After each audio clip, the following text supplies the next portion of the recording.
हाय, मेरा नाम सुभाष है और आज मैं फिर आपके साथ अपना एक्सपीरियंस शेयर करने के लिए आया हूँ। अ, आज की टॉपिक है स्किल शॉर्टेज 482 सब क्लास वीज़ा इन ऑस्ट्रेलिया। 2019-2017 में पहली बार मैंने ये सुना था इस वीज़ा के बारे में, जब मेरी प्रोसेस स्टार्ट हुई थी। मैं प्रोफेशन से एक मैकेनिकल इंजीनियर था और मैं कंस्ट्रक्शन इंडस्ट्री में प्लांट एंड इक्विपमेंट डिपार्टमेंट में as a plant and equipment engineer काम कर रहा था इंडिया में। और मुझे 2017 में पहली बार कॉल आई थी फॉर जॉब्स इन ऑस्ट्रेलिया और उन्होंने हमारी इंटरव्यू ली और फिर हमें उन्होंने ऑफर किया 482 वीज़ा सब क्लास, जो कि एक स्पॉन्सरशिप वीज़ा होती है। और स्किल शॉर्टेज मीन्स ऑस्ट्रेलिया एक माइंस टाउन है, वहाँ बहुत सारे माइंस हैं, तो उन्हें हैवी कंस्ट्रक्शन इक्विपमेंट के सर्विस इंजीनियर सर्विस टेक्नीशियन की काफ़ी शॉर्टेज थी यहाँ पे, जिन्हें यहाँ के लैंग्वेज में मैकेनिक भी बोलते हैं। तो इसी बेस पे उन्होंने हमें 482 सब क्लास वीज़ा ऑफर किया था। 482 वीज़ा तीन टाइप के होते हैं, एक शॉर्ट टर्म, लॉन्ग टर्म और एक होती है मीडियम टर्म। लॉन्ग टर्म जो होती है वो जनरली 4 साल की होती है, शॉर्ट टर्म ऑलमोस्ट 12 मंथ्स की होती है। 482 वीज़ा का प्रोसेस होता क्या है, मैं अपना एक्सपीरियंस आपके साथ शेयर करूंगा। आप आईटी इंजीनियर हैं, सॉफ्टवेयर इंजीनियर हैं, इलेक्ट्रिकल इंजीनियर हैं, आप इस प्रोसेस को समझ सकते हैं कि जिस तरीके से मैं एक मैकेनिकल इंजीनियर था और मेरी प्रोसेस हुई थी, ऑलमोस्ट ये प्रोसेस आप लोगों के लिए सिमिलर ही होगी। 482 सब क्लास वीज़ा के लिए जो सबसे प्राइमरी रिक्वायरमेंट थी जो उनकी, वो थी कि आपको अपने 5 इयर्स के एक्सपीरियंस को फर्स्ट डॉक्यूमेंट के थ्रू अप्रूव करनी थी कि आप 5 साल इस फील्ड में means as a mechanical engineer और एज ए मैकेनिकल इंजीनियर आप काम कर रहे थे। इस प्रोसेस के लिए जो उनकी जो डिमांड होती है वो पहली होती है, आपकी बैंक स्टेटमेंट होनी चाहिए लास्ट 5 इयर्स की, कि आपकी सैलरी क्रेडिट हुई है इस सारी ऑर्गेनाइजेशन से। सेकेंड जो उनकी डिमांड होती है सैलरी स्लिप। जो थर्ड रिक्वायरमेंट होती है वो सारे ऑर्गेनाइजेशन से जिसके आपके पास ऑफर लेटर होने चाहिए और आपके पास उसकी एक्सपीरियंस सर्टिफिकेट होना चाहिए। जनरली जो कंपनी आपने लेटर हेड पर लिख करके देती हैं कि आपने उनके ऑर्गेनाइजेशन में ये काम किया है, बट कीप रिमेंबर सिर्फ एक्सपीरियंस के नाम पे वो सिर्फ इस चीज़ को ना लिखे कि या ये बंदे ने मेरे यहाँ काम किया, नो। उनको वो डिस्क्रिप्शन ऑफ जॉब भी चाहिए कि आपने किस टाइप का उनके पास काम किया। जैसे मेरे प्रोफाइल में उन्होंने ये लिखा था कि मैं maintenance, repair, budgeting, parts order, ये सारी चीज़ें परफॉर्म करता था, ऑपरेटर्स को कंट्रोल करता था। ये सारी चीज़ें ज़रूरी होती है, मीन्स एलोबरेट करनी है आपकी वर्क प्रोफाइल को 482 वीज़ा के लिए।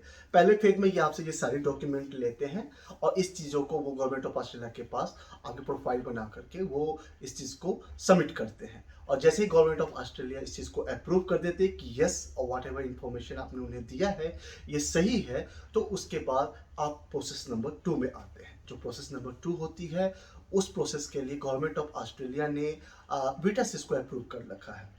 मेरी जो बीटा सिस की जो प्रोसेस थी, ये मैंने दिल्ली में दिया था साकेत में, मुंबई में भी सेंटर है, हैदराबाद में भी सेंटर है, बेंगलोर में भी सेंटर है। इसमें क्या होती है कि आपकी एक बुकिंग होगी जो कि ऑलमोस्ट 4 आवर्स की होती है। अगर गवर्नमेंट ऑफ ऑस्ट्रेलिया ने या बीटासिस ने कहीं अपनी वर्कशॉप बना रखी है, तो आपको वो अपने वर्कशॉप में फिजिकली बुलाते हैं और वहाँ एग्जामिन करते हैं। बट दिल्ली में या फिर इंडिया में इन्होंने अपना वर्कशॉप नहीं रखा था, तो मैकेनिकल इंजीनियर की टेस्टिंग के लिए इन्होंने ऑनलाइन प्रोसेस रखा है। बीटासिस के एक सीनियर असेसमेंट जो है वो ऑस्ट्रेलिया से आपको वीडियो कॉन्फ्रेंसिंग पे आपको असिस्ट करेंगे और आपके स्किल को चेक करेंगे। ये प्रोसेस हुई थी मेरी। और इस प्रोसेस में आपके पास एक सिलेबस आती है कि वो क्या क्या चीज़ को कवर करते हैं। मेरे प्रोसेस में उन्होंने बहुत सारे डिफरेंट सेक्शन थी, लाइक बैटरी से रिलेटेड थी, हाइड्रोलिक से, रिपेयर से रिलेटेड थी, इसके अलावा सेफ्टी से रिलेटेड थी। और उन्होंने लगभग 4 घंटे, डोंट थिंक ये 2 घंटे में निपट जाएगी या 1 घंटे में। आपकी स्पीकिंग अच्छी होनी चाहिए, अच्छी इन सेंस कि आप जो क्वेश्चन पूछे जा रहे हैं उसको आप समझ सकें और उस चीज़ को आप एक अच्छे इंग्लिश लैंग्वेज में जो कि अगला बंदा समझ सके, उस प्रोसेस में आपको आंसर करना है। क्योंकि मेरे जो 2-4 फ्रेंड थे वो काफ़ी टेक्निकली साउंड थे, बट मैंने फील किया कि उन्हें वो प्रोसेस में सेकंड अटेम्प्ट लेनी पड़ी, बिकॉज वो फर्स्ट प्रोसेस में फेल हो गए थे। और मैंने जो नोटिस किया वो यही कि वो अपनी टैलेंट को या अपनी नॉलेज को वो शेयर नहीं कर पाते थे इन वे ऑफ इंग्लिश। सो ध्यान देंगे, मल्टीपल टाइम आप अपनी प्रैक्टिस करें बोलने की मिरर के सामने, ये काफ़ी इंपॉर्टेंट चीज़ होती है। जैसे ही मेरी असेसमेंट फर्स्ट असेसमेंट और सेकंड असेसमेंट मीन्स डॉक्यूमेंटेशन और ऑनलाइन असेसमेंट मेरी कंप्लीट हुई, इसके बाद उन्होंने इंग्लिश की रिक्वायरमेंट डाली। मीन्स आप इंग्लिश में आपको स्कोर करनी पड़ेगी, आइल्स में या पीटीई में। ऑस्ट्रेलिया में पीटीई भी चलती है और मेरा नॉलेज ये कहता है कि पीटीई इजी है in compare to IELTS. But IELTS मैंने दिया था उस टाइम में और हमें स्कोर करनी थी 5 इन ईच सेक्शन, या 5 in each, listening writing speaking में 5 ईच चाहिए थी। और ऑलमोस्ट मैंने शायद 7 स्कोर किया था जैसा मुझे याद है। सिर्फ राइटिंग में मुझे 6.5 आई थी। तो ये 3 प्रोसेस के बाद आपके पास कंपनी की ऑफर लेटर होनी चाहिए। ऑफर लेटर जो कि वो डिस्क्राइब करेगा कि वो आपको एम्प्लॉयमेंट देंगे ऑस्ट्रेलिया में, और उसके बाद ये आपकी वीज़ा अप्रूव हो जाएगी और आप ऑस्ट्रेलिया में काम कर सकते हैं। कीप रिमेंबर, ये एक स्पॉन्सरशिप वीज़ा है। आप इस वीज़ा के अंदर सिर्फ उसी कंपनी के साथ ऑस्ट्रेलिया में काम कर सकते हैं जिसने आपको स्पॉन्सरशिप वीज़ा दी है। आप पार्ट टाइम कुछ और नहीं कर सकते हैं। This is the main thing of this visa. So 482 visa के प्रोसेस के बारे में मैंने आज आपको बताया।